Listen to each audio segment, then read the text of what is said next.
चौथी पास राजा। किस किसने सुनी है ये कहानी? इस कहानी का महात्म्य है कि इस कहानी को जितनी बार सुनोगे, जितनी बार सुनाओगे, उतनी भगवान की कृपा आपके परिवार के ऊपर बरसेगी। इस कहानी का जितना प्रचार प्रसार करोगे, उतना देश की तरक्की होगी, उतना समाज की तरक्की होगी।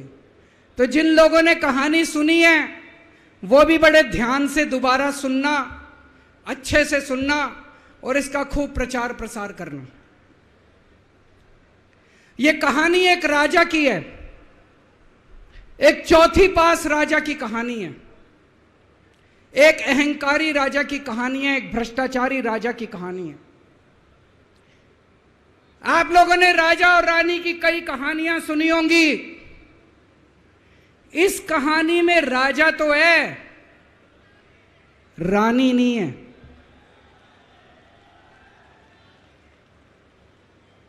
तो एक महान देश था, कई हजार साल पुराना देश। उस देश के एक गांव में एक बच्चा पैदा हुआ, बहुत गरीब घर में एक बच्चा पैदा हुआ। तो जैसे गांव के अंदर बच्चा पैदा होने पे ज्योतिषी आते हैं, ज्योतिषी आके बच्चे का भविष्य बताते हैं, ऐसे गांव का ज्योतिषी आया। उसने बच्चे की कुंडली देखी और बच्चे की मां को बोला कि माई, तेरा बेटा बड़ा होके बहुत बड़ा सम्राट बनेगा। माई को समझ नहीं आया, मैं इतनी गरीब, मेरा परिवार इतना गरीब, मेरा बेटा सम्राट कैसे बनेगा। खैर, बच्चा धीरे धीरे बड़ा होने लगा। गांव के सरकारी स्कूल में उसका एडमिशन करा दिया। उसका पढ़ने लिखने में मन नहीं लगता था। पढ़ते पढ़ते, क्लास करते करते चौथी में आके उसने नाम कटवा लिया। उसका पढ़ाई लिखाई में मन नहीं लगता था।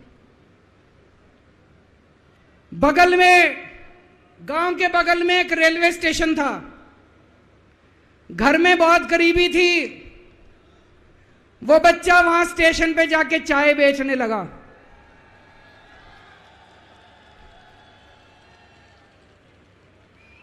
चाय बेच के अपना गुजारा करता था। वो भाषण बहुत अच्छा देता था, बचपन से ही बड़ा अच्छा भाषण देता था। गांव के लड़कों को इकट्ठा कर लेता और भाषण देना चालू करता। धीरे धीरे आसपास के गांव में फैल गया कि यह बच्चा भाषण बड़े अच्छे देता है। आसपास के लड़के भी इकट्ठे हो गए और जो मर्जी टॉपिक हो भाषण देना चालू कर देता था और रुकता ही नहीं था, घंटों घंटों तक भाषण देता रहता था। बच्चा बड़ा हुआ। ज्योतिषी ने कहा था बड़ा होके बच्चा उस महान देश का सम्राट बन गया।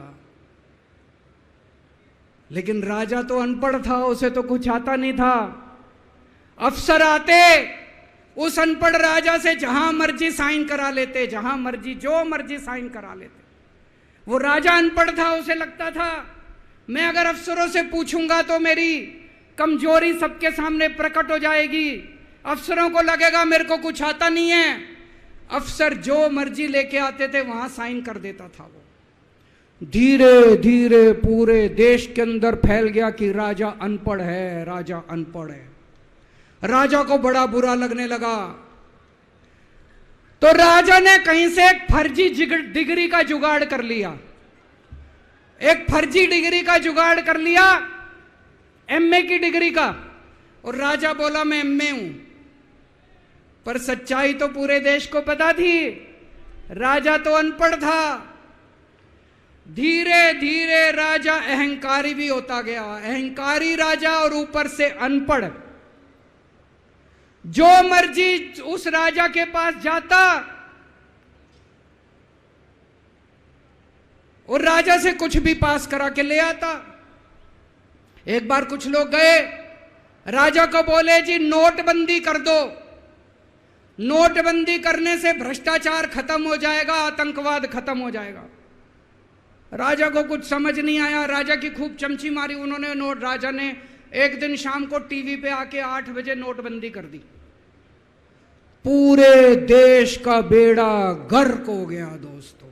लंबी लंबी बैंकों के सामने लाइनें लग गई, कई लोग मर गए, दुकानें बंद हो गई, रोजगार बंद हो गए, बड़ी बड़ी इंडस्ट्री बंद हो गई, पूरे देश का बेड़ा गर्क हो गया। फिर एक दिन कोई आके बोला जी 2000 का नोट ले आओ। राजा 2000 का नोट ले आया। 4 साल बाद कुछ लोग आके बोले जी 2000 का नोट बंद कर दो। राजा ने 2000 का नोट बंद कर दिया। राजा को अक्ल तो थी नहीं, बेवकूफ था, अनपढ़ था। कभी 2000 का नोट चालू करता था, कभी 2000 का नोट बंद करता था। एक बार कुछ लोग आके बोले जी ये किसानों के कानून बना दो, इस कानून से किसानों का भला होगा। राजा ने कानून बना दिए। पूरे देश के किसान सड़कों पे उतर आए। 750 किसान मर गए आंदोलन में, और 1 साल के बाद राजा को वो तीनों कानून वापस लेने पड़े। एक बार उस देश के अंदर बहुत बड़ी महामारी फैल गई, चारों तरफ महामारी फैल गई, लोग मरने लगे। किसने आके बोला जी थाली बजवाओ तो देश ठीक हो जाएगा। तो राजा ने पूरे देश में थाली और चम्मच बजवा दिए। महामारी तो नहीं बची, महामारी तो फैली रही। किसी ने आके कहा जी डॉक्टरों की जरूरत पड़ेगी, दवाइयों की जरूरत पड़ेगी, इंजेक्शन की जरूरत पड़ेगी, तब महामारी रुकेगी। राजा अपने दोस्तों का बड़ा ख्याल रखता था। उसके दोस्त थे। एक दोस्त ने 10,000 करोड़ रुपए चोरी कर लिए, राजा ने उसको देश से भगा दिया। दूसरे दोस्त ने 20,000 करोड़ चोरी कर लिए, राजा ने उसको भी देश से भगा दिया। पर एक दोस्त ऐसा था जिससे राजा की ज्यादा ही दोस्ती थी। कौन था?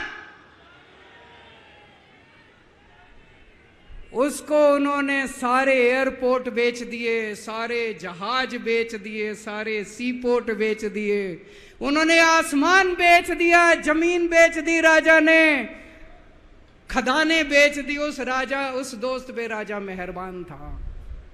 राजा का एक और दोस्त था। वो दोस्त इतना गंदा था कि उसने कुछ अंतरराष्ट्रीय खिलाड़ी महिलाओं के साथ बदतमीजी करी,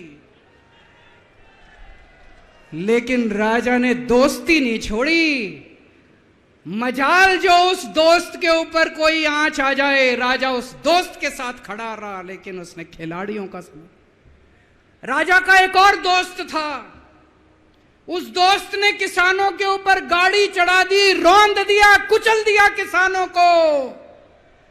राजा ने अपनी दोस्ती नहीं छोड़ी। इस बात पे तो दाद देनी पड़ेगी कि राजा दोस्तबाज था, 1 नंबर का दोस्तबाज था।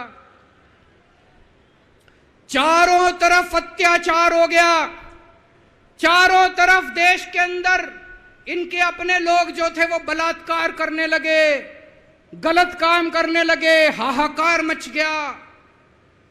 जो राजा के खिलाफ बोलता, राजा उसको पकड़ के जेल में डाल देता। एक दिन एक पत्रकार ने कार्टून बना दिया राजा के खिलाफ, उस पत्रकार को उठा के जेल में डाल दिया। एक दिन एक किसी पत्रकार ने उनके खिलाफ कुछ लिख दिया, उसको पकड़ के जेल में डाल दिया। जो राजा के खिलाफ बोले उसका बेड़ा गर्क। कोई जज अगर उस राजा के खिलाफ ऑर्डर करता था, राजा उसको बख्शता नहीं था। चारों तरफ अत्याचार, महंगाई, बेरोजगारी। ऊपर आसमान में देवता ये सब देख रहे थे कि पृथ्वी के ऊपर कितना घनघोर अत्याचार हो रहा है। सारे देवता इकट्ठे हुए, देवताओं ने मीटिंग करी। सारे देवता मिलकर शिवजी महाराज जी के पास गए और कहा, महाराज कुछ करो, पृथ्वी के ऊपर अन्याय हो गया, अत्याचार हो गया, चारों तरफ बलात्कार, चारों तरफ हाहाकार मचा हुआ है, जनता परेशान हो रही है। पृथ्वी जी शिव जी महाराज जी ने अपनी तीसरी आंख खोली और दोस्तों यहां प्रचंड पृथ्वी के ऊपर अजीब अजीब घटनाएं घटने लगी। उज्जैन के अंदर महाकाल की 6 सप्तऋषियों की बड़ी बड़ी 10 फुटा भारी भारी मूर्तियां थी। एक दिन बारिश और तूफान आया और 6 की 6 मूर्तियां टूट गई। लोगों ने कहा बड़ा अपशकुन हो रहा है, बड़ा अपशकुन हो रहा है। एक दिन एक ट्रेन एक्सीडेंट हो गया, 250 से ज्यादा लोगों की मौत हो गई। लोगों ने कहा बड़ा अपशकुन हो रहा है। और एक दिन घनघोर बारिश आई, तूफान आया, ऊपर से आकाशवाणी हुई, सारे देश की जनता को भगवान ने कहा कि आप महान देश के लोग हो, क्या कर रहे हो, उठो, खड़े हो जाओ और इस अहंकारी राजा के खिलाफ सब लोग मिलकर आवाज उठाओ। भगवान आपके साथ है। और उसके बाद दोस्तों सोई हुई जनता जाग गई और 1 साल के अंदर उस अहंकारी राजा का राजपाट जनता ने उखाड़ के फेंक दिया। और उसके बाद वो महान देश दिन दूनी रात चौगुनी प्रगति करने लगा। ये कहानी बड़ी पवित्र कहानी है। इस कहानी को सुनने से और सुनाने से परिवार का, समाज का और देश का बहुत भला होता है। इसे ज्यादा से ज्यादा शेयर कीजिए, ज्यादा से ज्यादा लोगों तक पहुंचाइए ताकि ज्यादा से ज्यादा लोग इसे सुन सकें, इसे समझ सकें।